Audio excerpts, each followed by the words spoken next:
And looking into the local commodities market, our focus is on the quarry industry.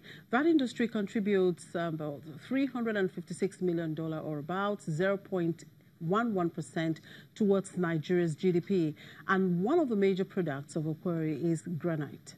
Let's look at this industry, and granite is a major commodity found in this industry. I'm being joined by a research analyst with financial derivatives company, Adedayo Oguniro, from our studios at the NSE. Good afternoon, Adedayo. Thank you very much for joining us. Good afternoon, Chimeze. Thank you for having me. So tell me, what is the state of the granite market in Nigeria? Okay, the quarrying business typically involves the extraction of products such as granite, limestone, and sand, which are mostly used in the construction industry. So Nigeria's annual granite production is estimated at 16,000 metric tons. And while the products could be found in virtually all the states of the Federation, the bulk of production is in the FCT, Cross River State, and Ogun State. So companies like Multiverse PLC are players in the market, and it is usually extracted by explosion. When it is produced, it is usually used in the construction industry in order to make bridges, in order to make roads. It is also used as a flooring materials. So because of all these uses, the demand is as high as 20 million metric tons in Nigeria, which is actually higher than the total supply, which is 16 million metric tons. So basically, that is the state of the market. So for the outlook, Nigeria currently has an infrastructure deficit gap of approximately $3 trillion, according to the African Development Bank.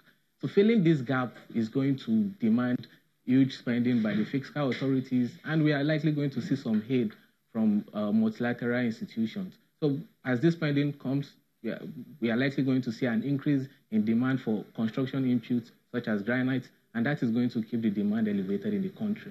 Okay, granite deposits in Nigeria are estimated at over 1 billion tons. In spite of this, there exists a demand gap of 4 million tons. Now, how can Nigeria attain self-sufficiency in the production of this commodity? Okay. Like I said earlier, the demand in the country is 20 million tons. It is greater than supply, which is 16 million tons. So that leaves a demand gap of 4 million tons, which is mostly met through imports. In the second quarter of the year, Nigeria spent approximately $5 million importing granite into the country. And in a year, that comes in at around $20 million. So attaining self-sufficiency is all about investment. It's a matter of investment. Attracting investment into this space.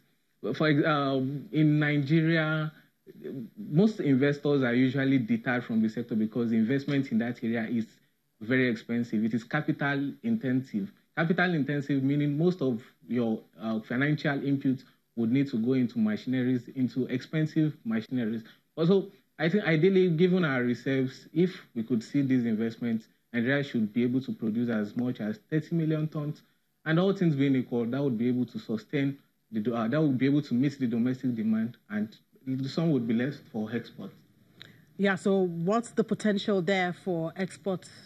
Does anyone exist at all? Yes, like I said, ideally, Nigeria should be able to produce as high as 30 million tons. Which is above the demand, which is currently at 20 million tons. So this 10 million tons could be exported to other countries. Now, the construction sector grew by a stellar 7.66% in the second quarter of 2018. That's outperforming GDP growth of 1.5%. What is responsible for the construction sector's growth? Okay, in the second quarter of the year, the sector grew by about approximately 8%. But the growth we are actually talking about is the year-on-year growth, meaning the growth in the second quarter of 2018 compared to the growth in the second quarter of 2017. So why was this so? Why did the sector expand this much? One, because it's because of increased forex availability compared to the second quarter of last year, when there was a forex crunch. In the second quarter of 2017, there was a forex crunch. So importers, contractors were finding it quite difficult to bring raw materials in. The exchange rate was very high, as high as between 400 and 520 naira per dollar.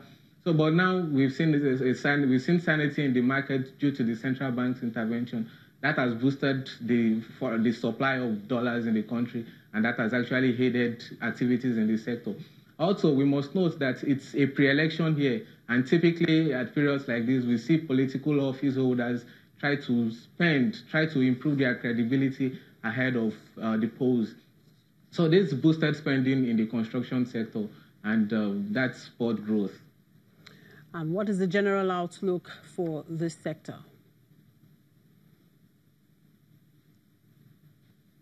What is the I think in the near term, it would we would still see some election spending. We would see investment in roads, in rail infrastructure, in some buildings, and all of this definitely would bode favorably for the performance of the sector. So in the near term, I think the sector is going to sustain its stellar performance. All right, thank you for your time, Adedayo. Adedayo Ogunero is one of the research analysts with Financial Derivatives Company here in Lagos. And figures from the Nigerian Investment Promotion Commission show that Nigeria recorded a total investment commitment of $73.08 billion in various sectors of the economy between January and September this year. According to the NIPC, the investment commitments were made for 65 projects in 18 states and the Federal Capital Territory during the period.